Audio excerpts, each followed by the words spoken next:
How can you plan and make goals when you're chronically ill? Welcome to Planning for Adventure. Today we're going to talk about SMART goals, but with a twist. So SMART goals are a well used, I'd say, way of goal setting and things like that. But we're going to change it up a little bit to sort of work for people that have chronic illness. This is a system that's used by lots of people. So can you still do it if you are dealing with chronic illness or pain or some other type of disability? And what is the twist? Well, we're going to look at it right now. We're going to be adding a 3-step tier to adjust our goals. So good, better, best. One of the most discouraging things there is when you set a goal and you feel that you're unable to reach it because of unforeseen circumstances, things that are just out of your control. And chronic illness, it happens a lot. Either it could be pain, or it could be getting sick a lot if you're on immunosuppressants and things like that. And it's so easy to just fall off the horse and give up completely. But if we take that into account when we're making the plan and setting our goals, and we're like, okay, at some point during this coming month or whatever your timeline is, there is a very big possibility that I might be in really bad pain, or I might have a flare, I might not be able to get out of bed, or I might get sick. If you're on immunosuppressants, that's a very, very probable thing to happen. Then it's not a surprise when those days come, and you might be able to plan for your future self in a way that gives support when it's needed. I have days when I am in so much pain and I am so fatigued that I can't get out of bed. And I try to sort of make a plan for the fact that those days will come, and that way I can give myself support, because when I'm in the situation, I can't lift myself up. But if I make a plan for those days when I'm in a better place and in a better state, then I can put plans in place to sort of be there for myself. So how does that relate back to goal setting? When it comes to setting goals, we want it to be a stretch. We want it to be something that takes us from where we are right now to where we want to be. Otherwise, what's the point? But setting a goal in 3 tiers, it's like, okay, that's the best. That will be amazing if I get there. But I also have a good goal where it's like, okay, well, if I get there, then that's good, and I'm going to count that as a win. And if I pass that, then I can say, wow, there's good, and then there's better. Like if I pass that goal, I can reach for this one, and it's like, wow, that's even better. And then I have the third, which is like, whoa. But setting the goal in 3 tiers means I have the ultimate outcome that I'm like, wow, if I would get there, that would be amazing. But I'm saying, okay, I'm setting 2 things underneath saying, if I get to here, then that's good, and I'm going to count it as a win. And if I pass that, then that's even better. And if I pass that, I'm at the best outcome possible. But either way, giving yourself the amount of grace that you need, because you cannot foresee everything. You might have a flare-up, you might be down for a few days, you might be down for a few weeks. Sometimes life just kind of happens, being pretty much all the time. Life happens, it's what life does. So let's take a look at the different letters in SMART. S is for specific. When it comes to setting goals for ourselves, it's invaluable to know exactly what it is that you're aiming for. If we say, I'd like to be healthy, then what does that actually mean? It could mean a bunch of different things, and it's hard to know where to start or if you actually made it in the first place. But if instead you say, okay, my goal is to be able to paddleboard this summer, like mine was 2 years ago, that could be a little bit more specific and more tangible. And if you add levels to that, it could be like, okay, my good goal for that would be, okay, I want to be able to be out on the water on the paddleboard. And if I get there, that is great. The better goal for that one could be saying, okay, I'd like to be able to paddleboard and stand up on my knees on the paddleboard. The best one might be saying, okay, I would like to paddleboard and I would like to be able to stand up on the paddleboard. That would be amazing. But if I don't get there, I'll be happy if I even made it out. I'll be happy if I get on my knees. So the next letter in SMART goals is M. M is for measurable. How am I going to know if I'm moving in the right direction? How do I gauge that? If we're working on something and we don't see progress, there is a really big chance that you're going to lose the spark, lose the passion, and just blah. That's a technical term, blah. Make a plan for how you're going to check in on yourself and see that you're getting to where you want to be. If it's a weight loss goal, it might be numbers on the scale or inches on a measuring tape. If it's a reading goal, you can make a tracker so that you can mark up and see the list growing as you go along. Seeing things adding up makes all the difference in motivation. A is for attainable.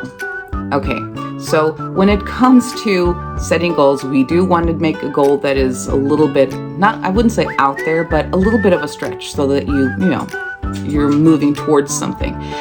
But we also have to be a little bit realistic and saying, okay, do I have the tools? Do I have the skills? Do I have the knowledge and the experience that I need for this? If your goal is to become the President of the United States by next month, that's probably not going to happen unless you are in a movie with a very quirky storyline. I don't know. But trying to say, okay, is this manageable? Is this something that's actually doable?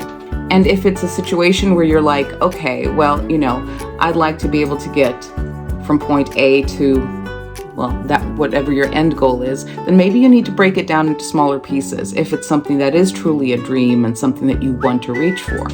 But being a little bit realistic doesn't mean that you're giving up on your goals. It just means that you're saying, okay, how do I get there from where I am now? What do I have to do? Are there maybe some classes that I need to take? Maybe it's one of those like, okay, well, I need to change up how I'm doing things to be able to get there and make adjustments along the way. So for a lot of people, the R in SMART goals is for realistic. Personally, I feel like that is kind of summed up in the A for attainable or achievable. And I think relevant. I've seen relevant as well, and I think that that's more important because it's finding your specific why. Why is this a goal that you want to be going for in the first place? So for me, for example, with the paddleboard situation, it's like, okay, well, why is this relevant to me? Why do I want this goal? Well, I would like it because I want to be able to feel that I am still able to do physical things. I feel that sense of freedom when I'm out on the water, and that is important to me. And that, I think, that's one of those things that in the moments when things get rough or get hard, you're able to sort of remind yourself, why does this matter? And that helps you to stay the course. If you have a goal that is, for example, I want to be a lawyer because everybody in my family was and I'm supposed to want this, then you're setting goals that are for somebody else and not necessarily for you. And with that, you're not necessarily feeling and finding value for you personally. And when things get tough, it's going to feel kind of, So set your goal because it matters to you, not anybody else. And finally, T is for time-bound or timely.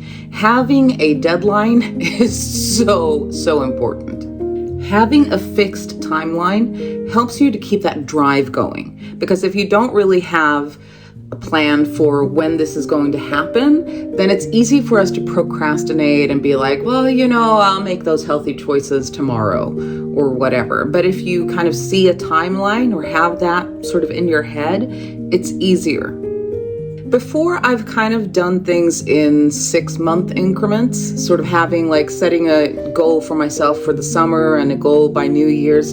But lately I've been breaking things into quarters, and I really feel that that is something that works for me. I think you have to be adjusting things towards a personal level, but having it be quarterly for me has been good because it's not as big of a chunk.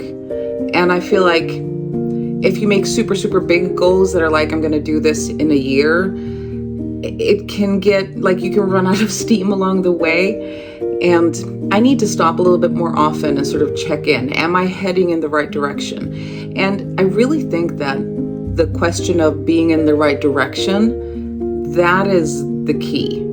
I know a lot of people talk about how, planning for a wedding, really big, but forgetting to plan for the marriage. Which is like every day thereafter, and day-to-day life is not always exciting or super awesome. So if you're only constantly living for the goals that you're setting, that's great when you get there, but what about your happiness and your well-being on your way towards that goal? So what if I have a flare-up? What if I'm down and I'm completely out of commission? Well, just let yourself be there. Acceptance can be really difficult, but if it's part of the plan and something that you've counted on when you set the plan in motion, then it doesn't have to feel like it's a setback or a failure because you're like, I knew this was coming. It doesn't have to feel fun because obviously pain is not fun. Dealing with chronic illness is not fun. It's nothing that anybody wants. But saying, you know what? It's not a surprise can really make a big difference. So making adjustments for your goals along the way, having that 3-level tier of good, better, best, and showing yourself grace in the moment can be really, really helpful. I would love to see what you guys are planning, what your goals are for this quarter or till summer. Like, what are you planning on doing this spring? I would really love to hear what you guys are all up to and what your thoughts are on the whole process. If you guys do like these videos, make sure to click like and subscribe, give it a thumbs up, and I'll see you guys back here next week. Bye-bye.